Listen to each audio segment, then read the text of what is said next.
ശ്രീ ബൈജു കൊട്ടാരക്കര, അതായത് 8-ാം തീയതി വിധി വരുന്നതിന് മുൻപ് ആരൊക്കെ കുറ്റക്കാർ ആരൊക്കെ കുറ്റവിമുക്തർ അത് കൃത്യമായി ആ ഊമക്കത്തിൽ ഉണ്ടായിരുന്നു.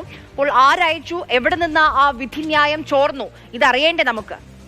തീർച്ചയായിട്ടും വേണം. അതായത് ഈ 2-ാം തീയതി ഡേറ്റ് വെച്ചാണ് ഇത് അയച്ചേക്കുന്നത്.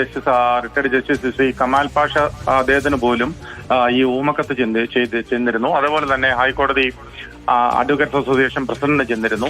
അപ്പൊ ഈ ഊമക്കത്ത് ഇങ്ങനെ അയക്കുമ്പോൾ അതിന്റെ യഥാർത്ഥ പ്രശ്നം, ഒരു ഊമക്കത്ത് ചെയ്യുന്നതിനകത്തൊന്നും ആർക്കും അന്വേഷണമൊന്നും വേണമെന്നില്ലായിരുന്നു. പക്ഷേ ഈ ഊമക്കത്തിൽ പറഞ്ഞിരിക്കുന്ന കാര്യങ്ങൾ അതിൽ വളരെ വ്യക്തമായി പറഞ്ഞിരിക്കുന്നു. 1 മുതൽ 6 വരെ പ്രതികളെ വെറുതെ വിടും, 7, 8, 9, 10 പ്രതികളെ 1 മുതൽ 6 വരെ പ്രതികളെ ശിക്ഷിക്കും, 7, 8, 9, 10 പ്രതികളെ വെറുതെ വിടും.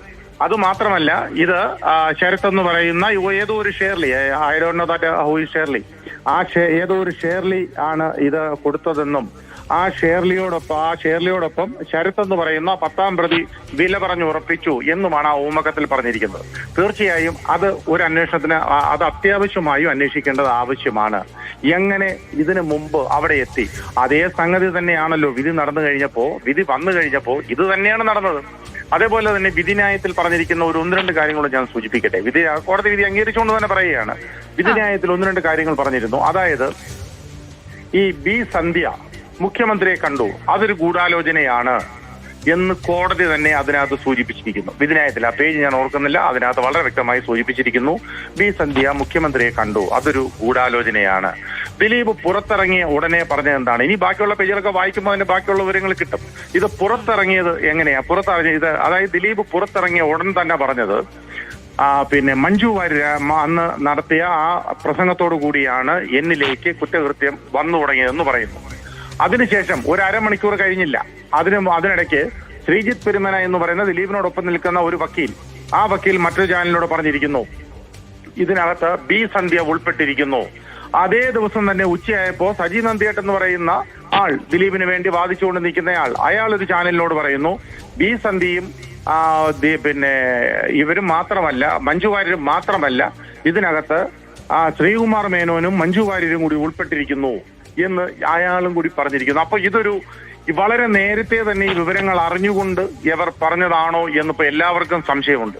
ഈ കാര്യങ്ങളൊക്കെ ഇവർക്ക് നേരത്തെ അറിയാമായിരുന്നു എന്നാണ് ആരെങ്കിലും ചിന്തിച്ചാൽ ഒരിക്കലും അവരെ കുറ്റം പറയാൻ പറ്റില്ല.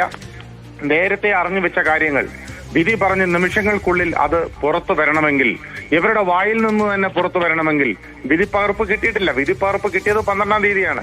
8-ാം തീയതി വിധി കഴിഞ്ഞ് ഏതാണ്ട് 1-2 മണിക്കൂറുകൾക്കുള്ളിൽ തന്നെ വിധിക്കകത്ത് പറഞ്ഞിരിക്കുന്ന കാര്യങ്ങൾ, ഉള്ളടക്കത്തിലുള്ള കാര്യങ്ങൾ ഈ വക്കീലും ഈ ദിലീപും ഈ പറഞ്ഞ സജി നന്ദിയായിട്ടും ഒക്കെ അവരെ കൂട്ടത്തിലുള്ള ആളുകൾ ഇത് പുറത്തു പറയണമെങ്കിൽ, വിചാരണ വേളയിൽ പ്രതിഭാഗത്തിന് തന്നെ വാദമായിരുന്നെങ്കിലോ? പ്രതിഭാഗത്തിന്റെ വാദമായിരുന്നെങ്കിൽ അടച്ചിട്ട കോടതി മുറിയിലല്ലേ എങ്ങനെയാണ് പുറത്തു വരുന്നത്? എങ്ങനെയാണത് പുറത്തു വരുന്നത്? ഈ പ്രതിഭാഗത്തിന്റെ വാദമായിട്ടല്ലല്ലോ ഇത്. അത് ആ വിധിന്യായം വായിച്ചു നോക്കൂ. വിധിന്യായത്തിൽ പറഞ്ഞിരിക്കുന്ന കാര്യങ്ങളൊന്ന് വായിച്ചു നോക്കൂ. അതിലെങ്ങനെയാ പറഞ്ഞിരിക്കുന്നതെന്ന് വായിച്ചു നോക്കൂ. ശരി, ബൈജു കൊട്ടാരക്കര സംസാരിച്ചതിന് എന്തായാലും അദ്ദേഹം പറയുന്നത് ഇത് കോടതിയുടെ വിശ്വാസ്യത തന്നെ ചോദ്യം ചെയ്യപ്പെടുന്ന ഒരു സംഭവമാണ് ഈ ഊമക്കത്ത്. അതല്ല, അന്വേഷണം വേണം. അതെങ്ങനെ, അതും കൃത്യമായി തന്നെ ആരൊക്കെ കുറ്റക്കാർ ആരൊക്കെ കുറ്റവിമുക്തർ എന്നുള്ളത് പുറത്തു വന്നു എന്നുള്ളത് അറിയണം എന്നുള്ളതാണ്.